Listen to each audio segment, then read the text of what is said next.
It's Tuesday, September 25th, I think, and we're with Bryan Bedford, CEO of Republic Airways. Thanks for being with us. You're welcome. I'd like to talk about four topics with you today, if you can, just briefly. One is the pilot shortage. Second is scope and what's happening there, if there's any relief for some of the new airplanes as they come on. Third is industry consolidation and where you see that headed.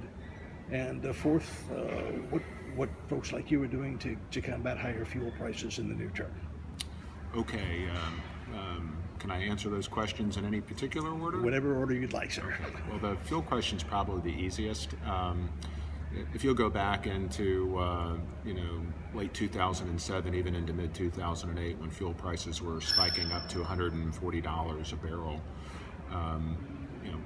all airlines, regionals included, were really focused on fuel conservation, single-engine taxis, optimizing the flight profiles of the aircraft, operating with minimal reserve fuels, lightening the loads, lighter seats, lighter seat cushions, taking magazines off airplanes. I mean, everything that we could do to save consumption was implemented back in that timeline. And I don't think, even though fuel prices collapsed, during the sort of 2009-2010 period, we didn't go back to any bad habits. So, all the airlines have been battle tested in terms of managing fuel consumption. But we do not buy the fuel. Our major airline partners provide fuel to us.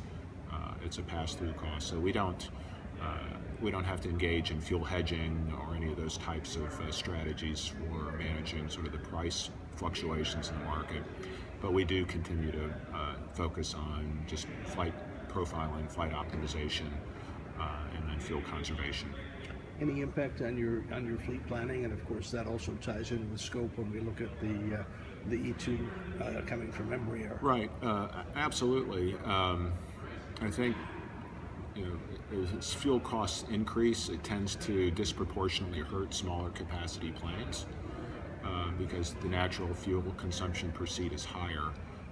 So certainly as fuel prices increase, that will have to be factored into our major airline partners' planning processes, and it may have some effect in terms of the fleet mix that would ultimately be desirable. Again, those tend to affect smaller capacity airplanes first. We don't have 50-seat aircraft as an example.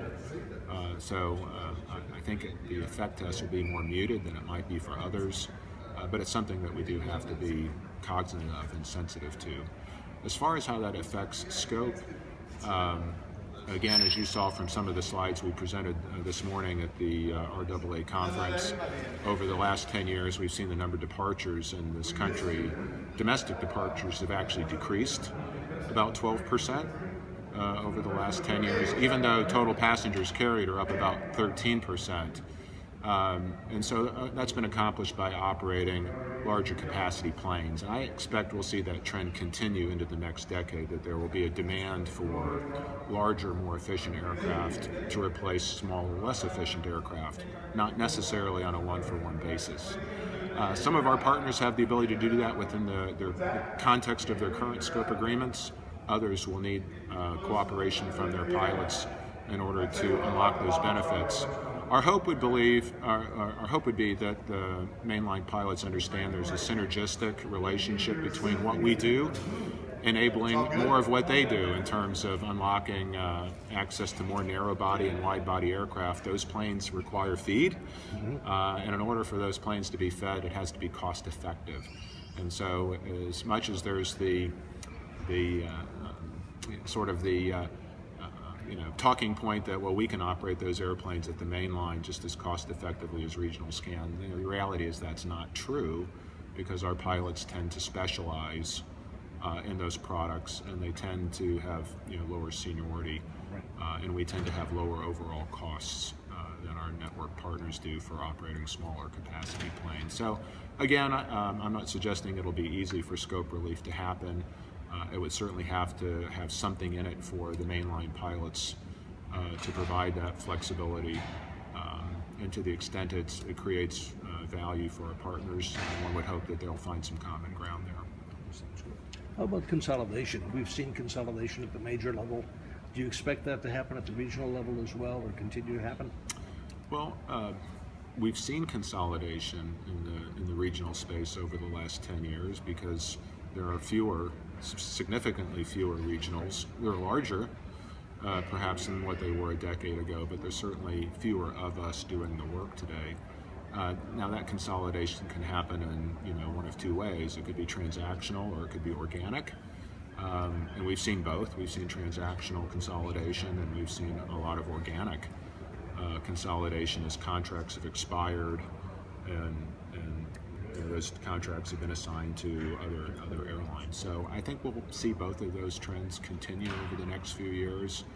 Like everyone in the world, we're all looking for ways to be more value added in what we do, and that tends to mean how can we do more for less? And this is something that businesses struggle with, every day, everywhere. So Boeing suppliers are no different than suppliers to American, Delta, and United. We're being asked to do more for less, and those of us who can figure that out will probably grow, and those who can't will probably shrink.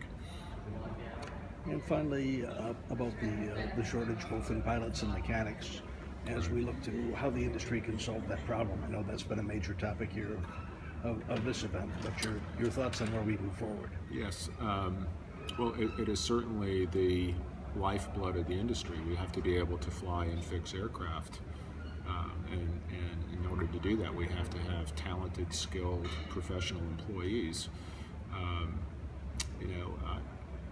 I would tell you this year, this conference that we've had has given me more optimism, first and foremost, that we recognize there's a problem and that the industry wants to collaborate in ways to address it, and not just regional airlines. Clearly, this problem is a live or die for us, not necessarily for our mainline partners. But eventually, if we can't answer the problem, it will work its way up the food chain and will be problematic for our partners. And certainly as our feed goes away, that would be very detrimental to our mainline partners' networks and their plans to expand. So I think there's a shared commitment to try to figure this out. Republic is implementing its own strategies.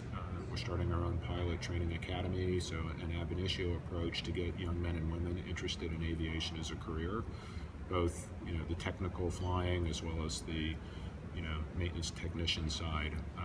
So not everybody's designed to be a pilot, but they still may have passion for aviation, and there's a way they can serve and have a very fulfilling career on the airframe and engine technical skill side. So we want to develop those competencies and unlock that career aspiration for a diverse population of young women and men.